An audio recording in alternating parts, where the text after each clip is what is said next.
Здравейте, приятели! На 25 май ще се проведат вторите български избори за Европейски парламент. След изборите в Европейския парламент ще отидат 17 българи. Те ще трябва да представляват там нашите интереси. Кои ще бъдат тези 17 човека, зависи изцяло от нас, избирателите. Ако не гласувате изобщо, защото сте гледали българска телевизия и сте чели български вестници, може би все още продължавате да го правите и се отвръщавате до край от онова, което виждате там, нищо няма да се промени. Ако повярвате, че е по-добре да гласувате за някой от големите, за да не си изгубите гласа, пак нищо няма да се промени. Ако гласувате за някой, който вече е предал доверието ви един или повече пъти, отново нищо няма да се промени.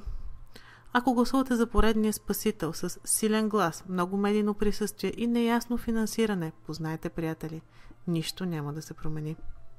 Ако решите да не гласувате, защото евроизборите не ви се виждат важни, а Европейския парламент се занимава с криви краставици и щастливи кокошки, имам да ви кажа няколко неща.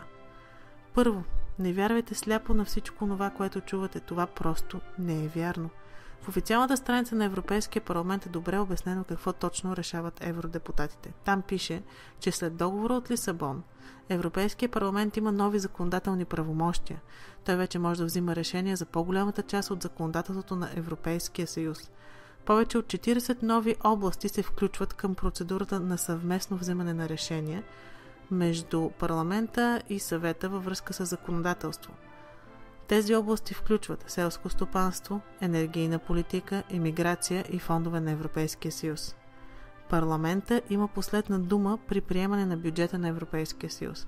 С нарасналите правомощия се увеличават и отговорностите. Парламента, като единствената директно избирана европейска институция, разполага с нови средства да държи Европейския съюз отговорен пред неговите граждани.